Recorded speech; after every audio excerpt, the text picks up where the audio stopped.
Hi everybody, it's Warren Huart of Produce Like a Pro. Today I'm going to do a little mixing in the box.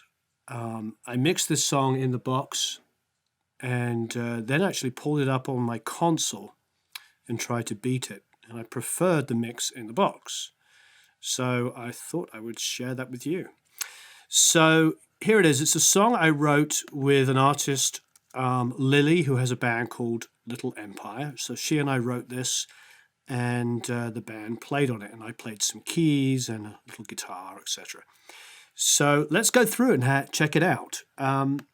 As ever, I hope you're doing marvelously well, and please leave me any comments that you may have and any questions down below, and I'll get a little bit more detailed. Okay, so the live drum kit is here. So this is the live drums.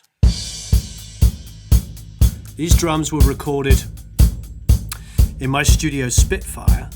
It's a 64 Ludwig kit. Let's go to where there's some snares playing on the chorus. So that's the live drum set. Very straightforward.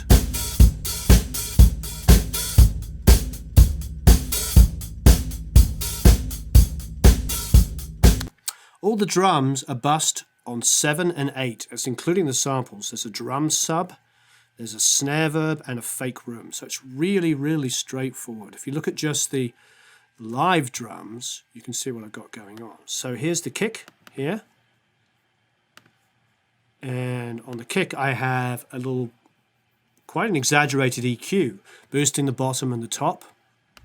I've got a trim giving another 6 dBs worth of boost just to bring up the level, because I have really, really cut the low mids. See here?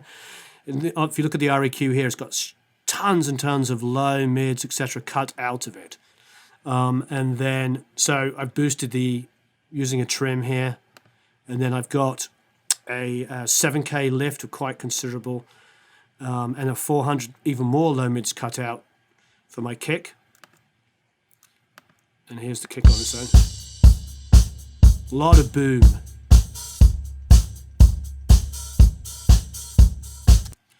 And then if we go over here to my snare top,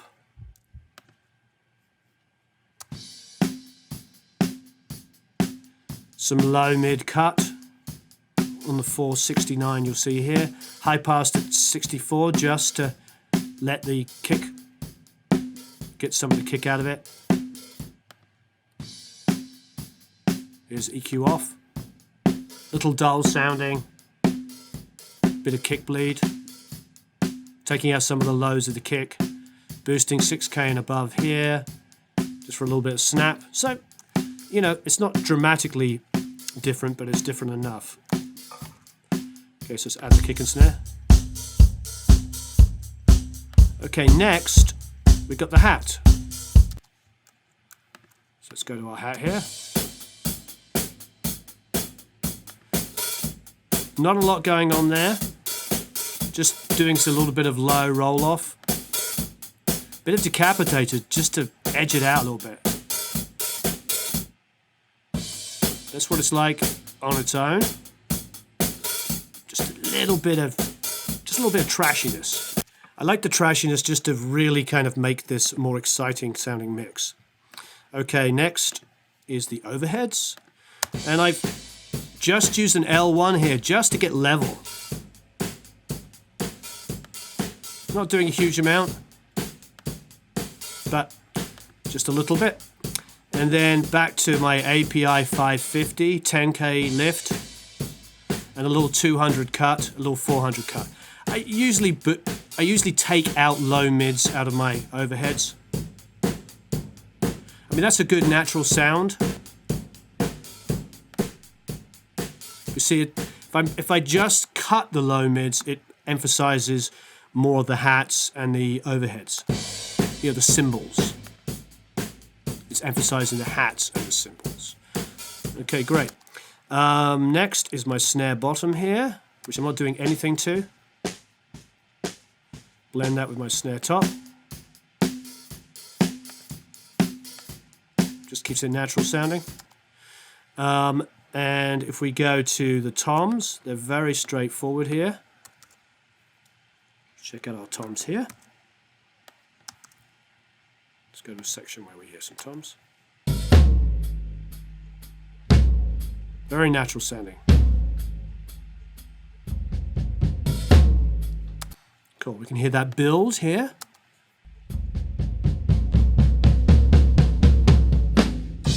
Cool. So I've kept it pretty natural and open sounding. I'm not really gating anything crazily. It's just natural sound of the drums. Let's hear it all together once more. This is the natural sound of the drum kit. We'll go to that build through the rest.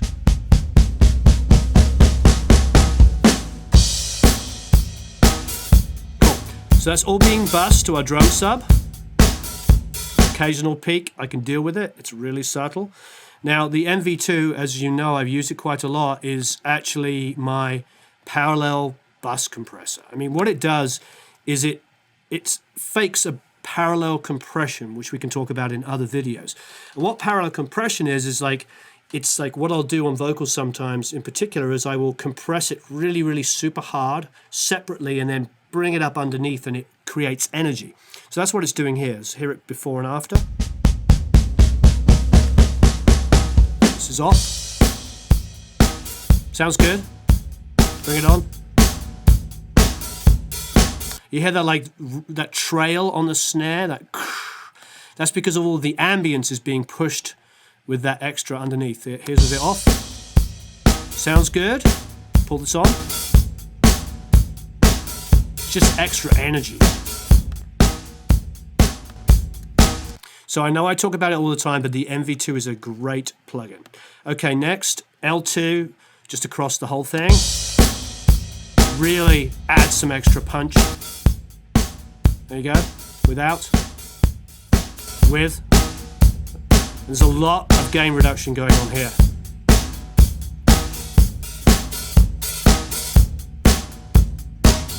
A lot of gain reduction. And as you can see here, I've got a minus 1.3 dB, so I'm not hitting my master bus too hard.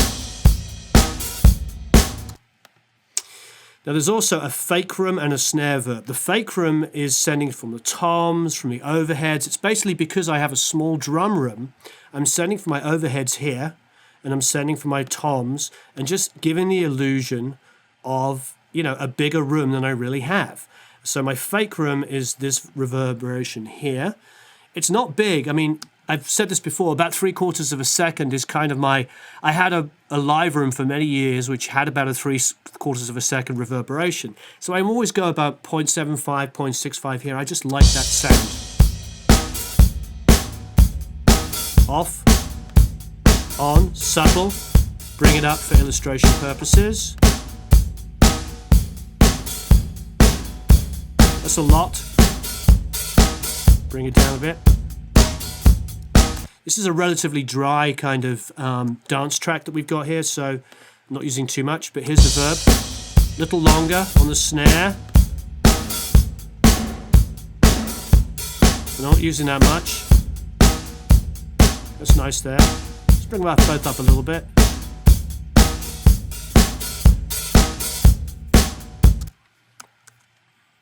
Okay. Now the because this is a dance track, I've added a synth kick. Let's just solo that. That's a real synth kick. And I just created that. Actually, it was a sound, I believe, inside of Expand. There's also a addictive kick, which has got a lot of the click on it, combined with the synth kick. Now let's throw in the live drums.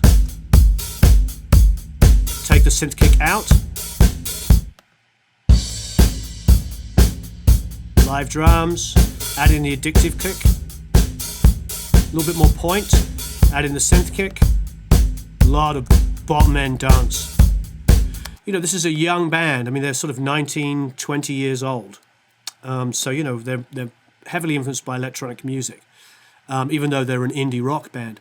Okay, so on the only thing I'm really doing on these kicks is on the addictive one, you can see I'm pulling out I'm rolling off super, super lows so they don't get in the way. I've got all the super lows I need with the synth kick, so I don't need to get in the way of that, but I'm just rolling off, you know, high passing 40 hertz basically and below. But I'm also pulling out that 100 because it was getting a huge build up between all the kicks. Take it off. Yeah, a little bit of that ooh, ooh, ooh, ooh. So I'm getting rid of that. There was just a lot of 100 going on. Okay, a little bit of boost because I'm cutting quite a lot, so I'm just boosting up again a little bit. And then I'm running a gate on it to shorten it. See, there's without the gate. That's a lot of overhang that I don't want, and that's going to get in the way of this kick. See, a lot of so I put this on, and I get. See how it's not interfering with the kick? And then allows a lot of space for this synth kick. So it's really just a case of listening to the 3 different kicks I've got going on there and deciding, you know, how to best blend them together. And I wanted most of the, you know, inherent boom to be coming off of this. There's a little bit on the live kick, which is pleasing. But if I have it also going on my addictive, it's too much. Because as soon as I add this in, that's a lot. And I don't need it. I want to control it more. Because I also have a synth bass line going on. So let's listen to the kick with the bass line, the synth bass line, which I just played. And that's this great vacuum plugin, which is DigiDesign. Been around forever. So you hear that synth plug-in there, and it's, you know, I need some room for that bass to breathe. So take this off. I mean, there's a lot of great bottom end there, but it's going to get muddy. Put that back on, it just cleans it up just enough. Okay, so let's take our synth bass line off for a second. And that's a really straightforward, all I'm doing is playing the chords and playing an octave, just down, down, down, down, down, down, down. It's a really straightforward idea. Okay, so we're adding our snare back again, all our live drums, and then we can put in our addictive here. I've talked about this a lot before in previous videos. What I'll do very often is I'll take my snare sample and send that to the verb. And the reason why I do that is because there's less bleed. I want the ambience to around it, but I don't want the hi-hat bleed or the tom bleed and all this kind of stuff. I want it to be just a little bit more controlled. Because, you know, I have my overheads, I have room mics, you know, depending on how I've recorded drums, so I have ambience that's natural. But if I wanted to just control the snare reverb, it's sometimes a lot easier to just use the sample. And I stole that from Andy Wallace. That's an Andy Wallace trick. So let's just send, you see there's just the EQ, but there's no, on my live snare, there's no send going to it. But on my addictive snare that I put in, you hear that? And mute it. There's some on the natural snare as it is. And there's extra. So it's just a little extra. Great. Now in my addictive sound, there is already some placed in it, which is kind of nice. You know, and that's another thing about addictive we talked about in those other videos, is you can control the ambience, etc., that you're going to use. So that's basically our drum sound. Really, really quite straightforward. I'm just using the live drums and a couple of different little things here. So let's go back into regular group and add all our drums together and see what we got. All our drums. Very straightforward. Bring in our bass line.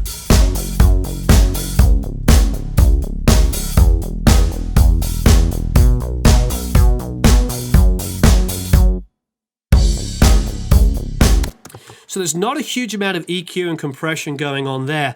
I'm subbing all those drums together, so you can get a good drum sound just balancing your stuff together.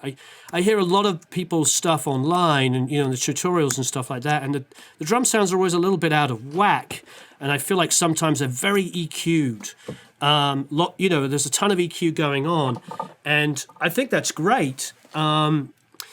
But we're in this wonderful world where we have all these different sounds and we can blend our sounds together and do a lot less work if we, you know, if we use like Addictive or drum samples and know them really well. If you blend them in really nicely, you can do some fantastic things. And because this is a dance track, I had no problem with adding a dance indie track, I should say, indie rock track. I had no problem adding in that synth kick.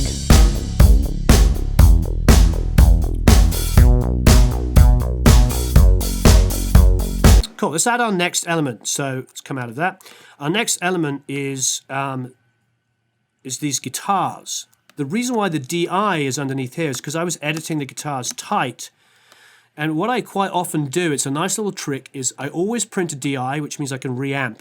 But also the other thing about DIs is you see they have really strong transients. So you see how much easier it is to edit when you can visually see it. Let's go and check out the live guitars that they correspond with, which is here and here.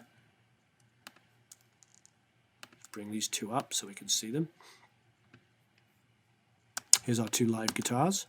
And you see, it's great, you know, here's the live guitar, but the transients are a little bit more difficult to see. And if you're trying to edit them a little tighter, you know, for a dance track where you want it to maybe be a little bit more on, and you're not trying to get the same kind of breathing stuff that maybe I would when I was, you know, when I was doing more of a rock-based track.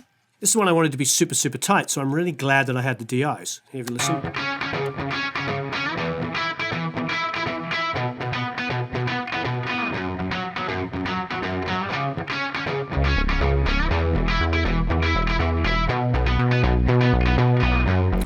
And once again, that's how I printed those guitars. I mean, there's hardly any EQ except on the way in. You see, there's a decent amount of compression. I did this with, you know, that's actually a BAE 1028 mic pre on the guitars, and the only EQ going in was probably a little bit of low roll-off. But, you know, I had a 57 on Marshall cab, and I was using a JMP head. And the thing about the Marshalls is they don't have a huge amount of bottom end to deal with anyway, so there's not a lot of work I need to do with it. And, you know, I just set up the EQ on the way in the way I want it to be.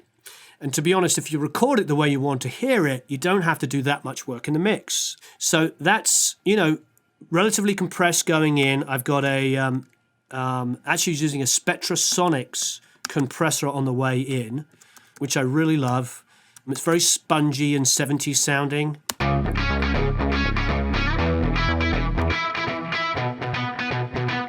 You hear that pow, pow, pow. That's all on the compressor going on the way in. Now, if you don't have a nice Spectra Sonics on the way in, of course, that's perfectly fine. What I would suggest is something like the Bomb Factory 1176, which comes free with Pro Tools. Just go through that. Even on the default setting, it's amazing what you can do. As long as you're getting like only about 3 to 6 dB maximum compression, you know, that is going to give you something pretty close to this. But you see, a lot of the transients being cut off and nicely rounded is the fact that the amp is distorting. It's not heavy rock distortion, but it's just enough on the way in to give us that nice kind of spongy guitar sound. So, you know, it's nice. If you can record a live amp, you can do that. But also, you can do this using, and I do quite often, you know, just using a DI. At the moment, we're monitoring with a Scarlett 2i2, which is really, really straightforward piece of equipment. You know, and I can record all of this using a Scarlett 2i2. There's nothing magical here. Okay, great. As you can see, what I've done is I've got a guitar which is panned right over here and a reverb which is set up panned left. So let's just find the verb. The verb is 1314. Here's a guitar room. Let's bring it up underneath and you can see what I'm doing with the guitar room. Good old-fashioned deverb. So I'm sending one guitar one way to the right and the reverb to the left. and then the vice versa on this side. That just gives me width, so I'm panning one guitar one way, reverb the other. Another guitar one way, reverb the other side. Very straightforward, but it gives me that width.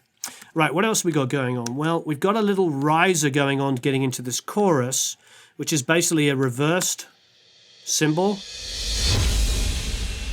going into an explosion, which I built, which is just basically a downbeat kick, like an 808 kick. So it's a reversed 808 kick here. So let's just turn our group off, which is Shift-Command-G. So that's a reversed 808 kick with a cymbal in it. And then the 808's got the verb tail. That's what gives you that. And then there's another crash on here, just a really nice loud crash to give us that downbeat on the chorus. So let's try all the elements so far. So we have the left and right guitars.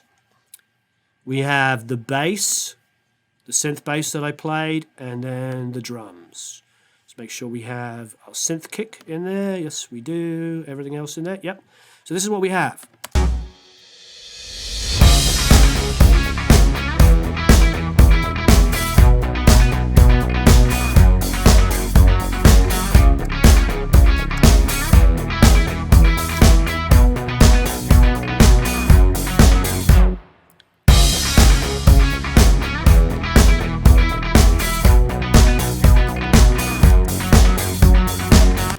Now, if you listen to the end of the chorus there before we go into the post-chorus, listen to this.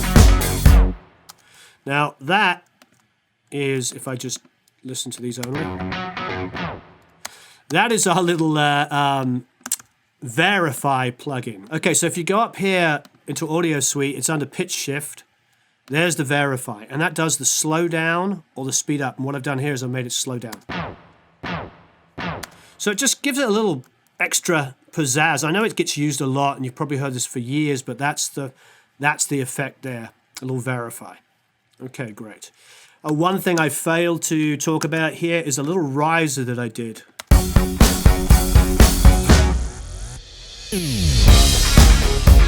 Like a little drop on the pew. Again, Verify on that.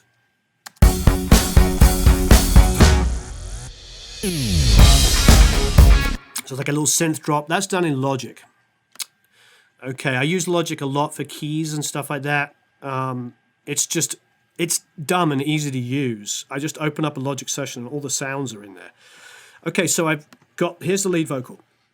Take everything else out of solo and just listen to the lead vocal.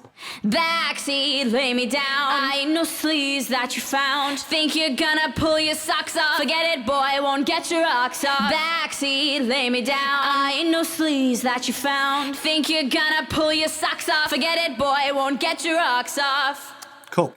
So, what I've done there is I've overlapped the vocal because I just wanted this kind of momentum. Just back sleeves, lay it down. I wanted that to be not lose momentum at all. And obviously singing it in one go is almost impossible for the artist to breathe.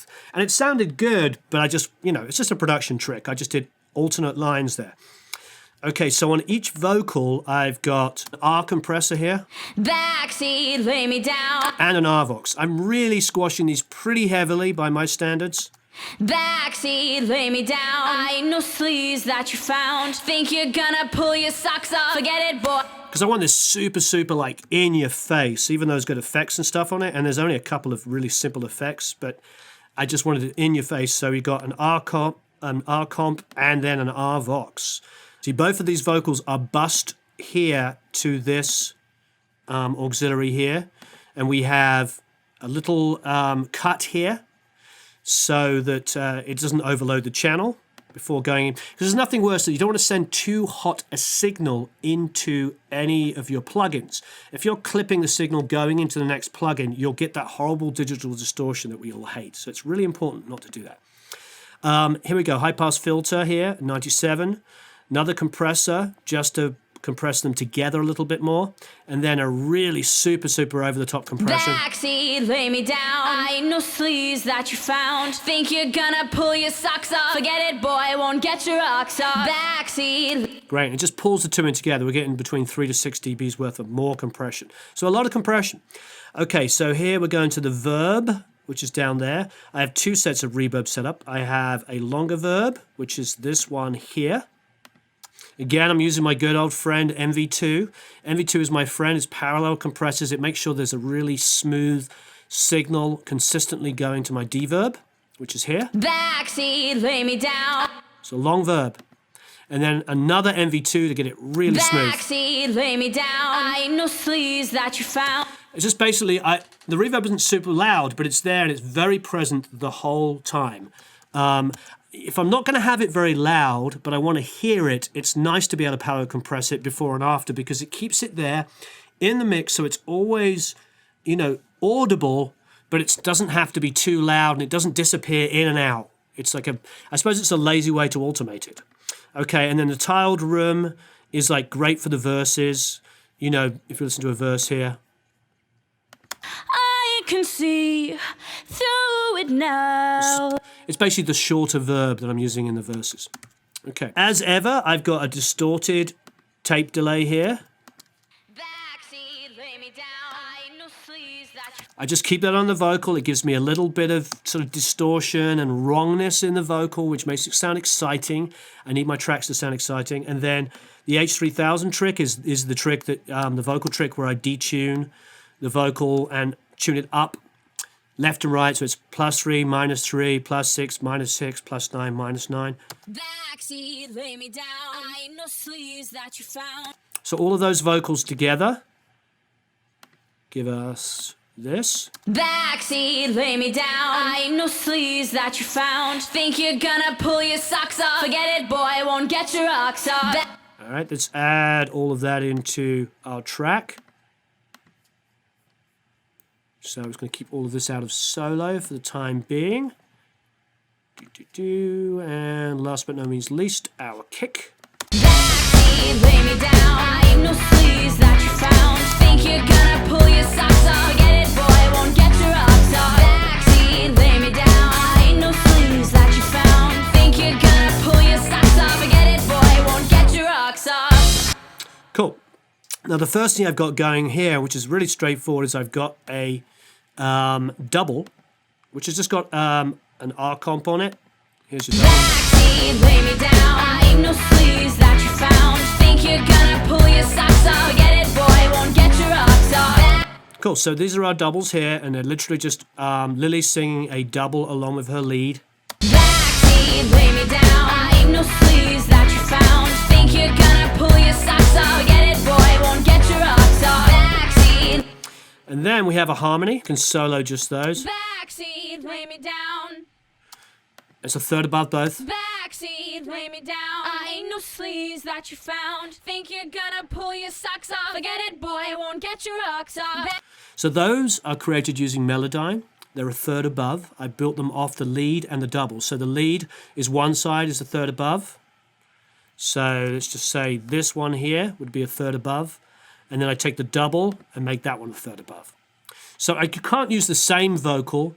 You need a double of your vocal, of your lead vocal, to be able to do a stereo pair of Melodyne. But what I do is I take the lead vocal, and then I create a third above harmony, and then I take the double and create another third above harmony and pan them left and right, and you get this. Backseat, lay me down. I ain't no sleaze that you found. And you can usually hear a little bit of the tuning because it's artificially created when it's soloed, but when you put it with a natural lead vocal or a more natural lead vocal, you get this. Backseat, lay me down. I ain't no sleaze that you found. Think you're gonna pull your socks off. Forget it, boy, won't get your rocks off. Backseat. Great. So let's have a listen to the whole thing.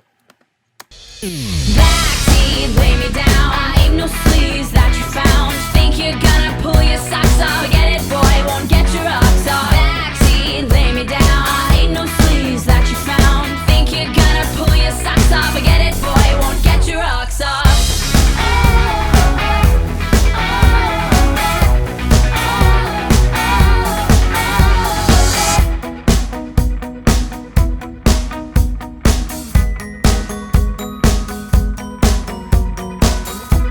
Cool. So very straightforward, you know, indie rock dance track. We have a little hook here. Rocks off.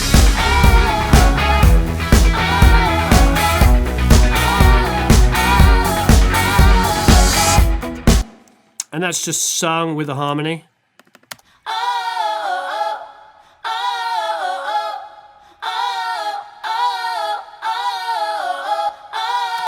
Cool, and that just comes in as like a little additional hook at the end of the chorus.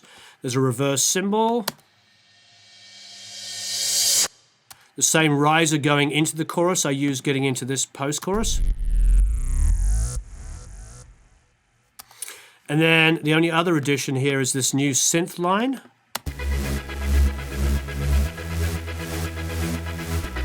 And that's from Logic.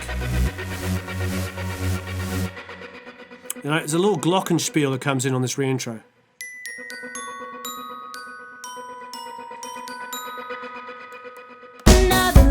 Which is kind of silly and ironic. Okay, so you see there's another synth that comes in here.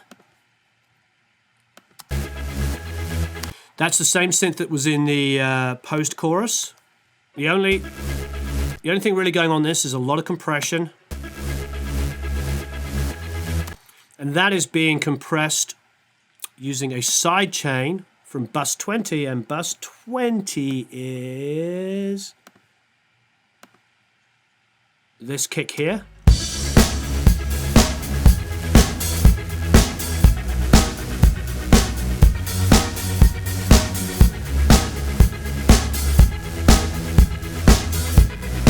So what I'm doing is I'm just pumping it there, so it's side chaining. So what that means is I've got a kick drum here, and you see it's set to pre, so it's pre-fade. So no matter what I'm doing with the fader, the actual volume on my kick here, I can send a signal to my compressor down here. So here is my synth.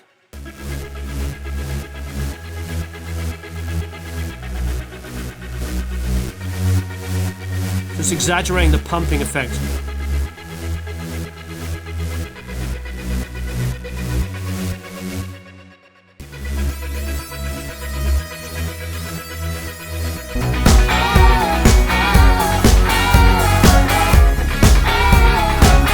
Great, so that's side chaining. So you see what it's doing, it's sending a kick signal through the side chain here, so it says bus 20 coming from the kick drum, and then the compression is being triggered from that kick drum. Basic side chaining. Just makes it pump just a little bit more. What I also do often on these synths is to get them out of the way of other instruments, particularly the vocal when they're very dense, is I use this width control. This one's a stereo width from Air. Bring it back on. It just creates some width. It basically messes with the phase slightly. It adjusts it so that it's a little bit more left and right, and it allows me a little bit of room for the vocal, the kick, the bass guitar, etc. that comes down the middle. On, off, back on. It's a great little trick. I use it a lot on synths. It's easy with guitars. When I got mono sources, I can pan one left and one right for width, and then I can do the ambience trick where I have verb coming opposite each other. But with a synth sound, especially one say from Logic like this one, you know, they have stereo width, but they might still clutter up the middle. So I will use a stereo width control like this. Okay, so that is the track. That's all the little tricks I did on it. As you can see, there's not a lot of compression and EQ, really, you know, compared with a lot of other tracks that I open up. This is completely mixed in the box, and it just was a very simple kind of dance track that I wanted to do. So if we go back and you kind of hear the end of a verse. I wouldn't mind one more go. Backseat, lay me down. I ain't no sleeves that you found. Think you're gonna pull your socks off. Forget it, boy, won't get your rocks off. Backseat, lay me down. I ain't no sleeves that you found. Think you're gonna pull your socks off. Forget it, boy, won't get your rocks off.